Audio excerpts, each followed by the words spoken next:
Typically, low volume niche car manufacturers come up with what they say is the latest, greatest sports car or supercar, something that makes a lot of noise and goes very fast. But Karma's a little different. Their version of a niche car is a plug-in hybrid coupe, and not just a regular coupe, it's a four-door coupe. The vehicle I'm talking about is the Revero.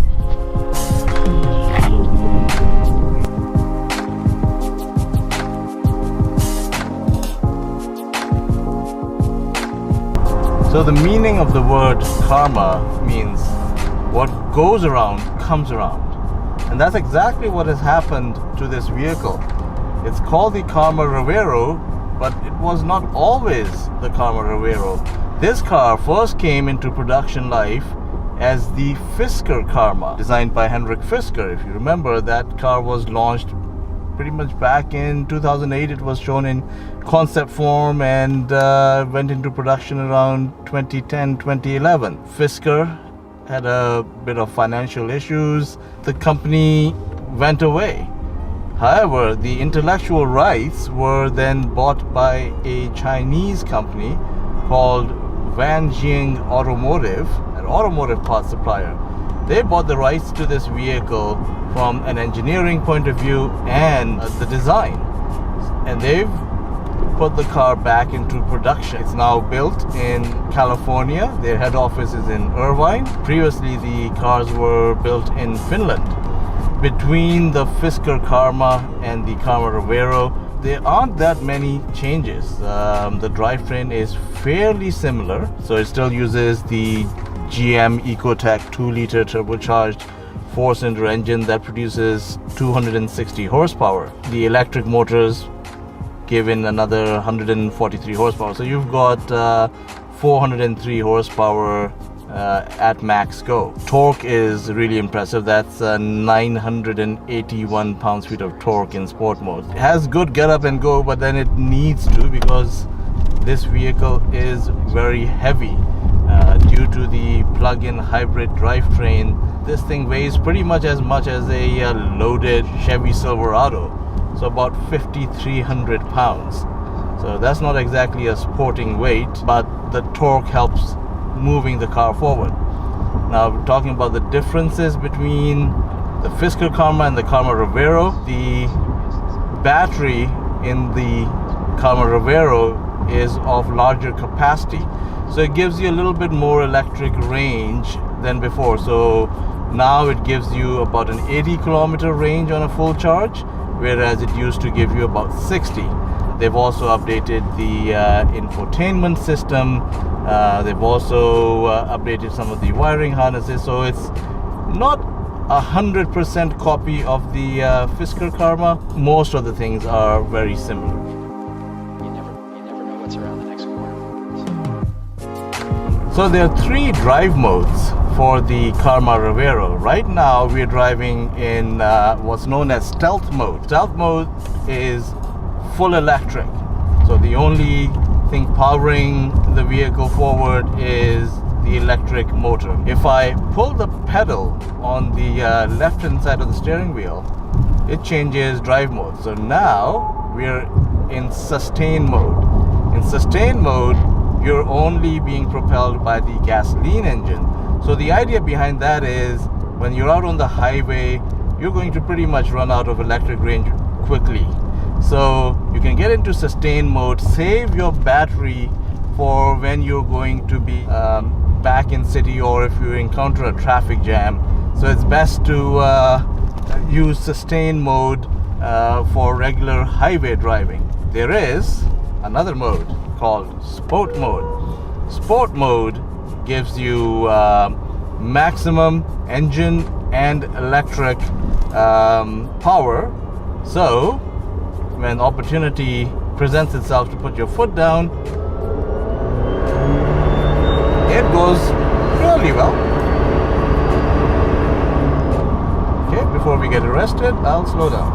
Gearboxes seem to be all the rage these days. Every manufacturer tries to one up the other. It wasn't that long ago that the most number of gears you would get in an automatic gearbox were 4. Then 5-speed gearboxes came about 6. Lexus was the first to introduce an 8-speed automatic. Now there are 9 and 10-speed automatics in the industry. This, however, has one. It has essentially no real gearbox. It's a direct drive unit. So even when the car is being powered by the gas engine, the gas engine's working as a generator. So it's essentially powering the battery pack, which is sending power to the electric motor. So, one gear.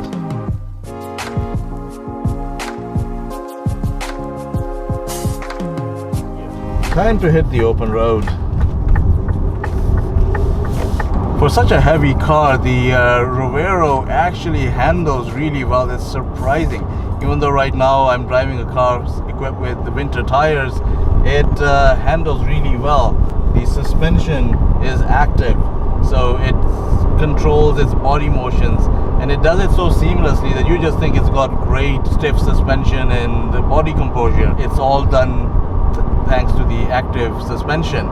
And the best thing about it is it's not punishing, so it's very comfortable to drive around in the city, even on coarse roads, and on the highway it's like a Learjet. It's smooth, it just flows. If you want to cover long distances, this is actually a really good car for that.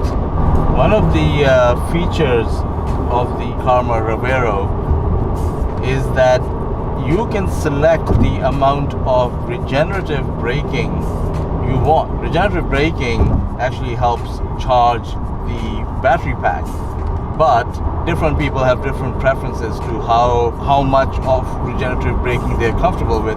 It has 3 stages. Regenerative braking, after all, helps you charge up the battery just that little bit more. Right now it's on Regen 3, which is the strongest setting. So if I just take my foot off the accelerator pedal, it slows down quite quickly. In Regen 2, it is a little bit softer. It's probably what most people would prefer, where it gives you decent amount of regen force, but it doesn't hold you back a lot.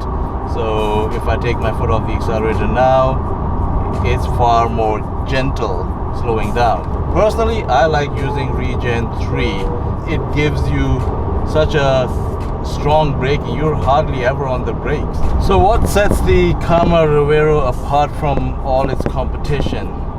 Well, first of all, this is the only 4-door coupe that is available in plug-in hybrid. Yes, BMW has a plug-in hybrid 7 Series, Mercedes offers a similar plug-in hybrid S-Class, but in the world of 4-door coupes, this is the only plug-in hybrid, and it's a very attractive one.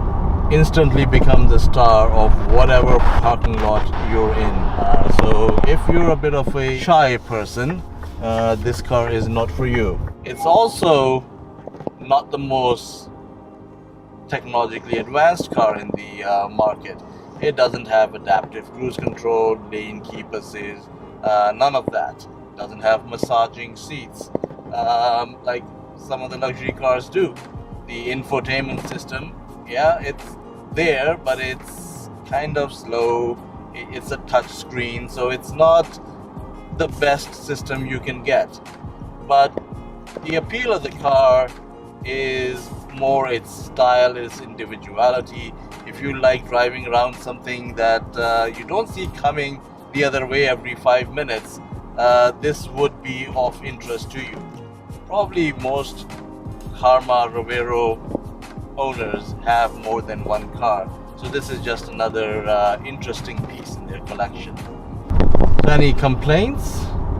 Well, I wish Karma had done something to evolve the style. New bumpers would have been nice, just as a minimal change.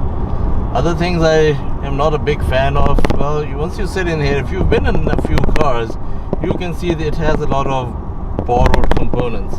This power mirror switch here for adjusting the outside mirrors, that's from a Porsche 996. That was like that car was in production back in 1999. That looks kind of out of place. The power window switches are from some other vehicle.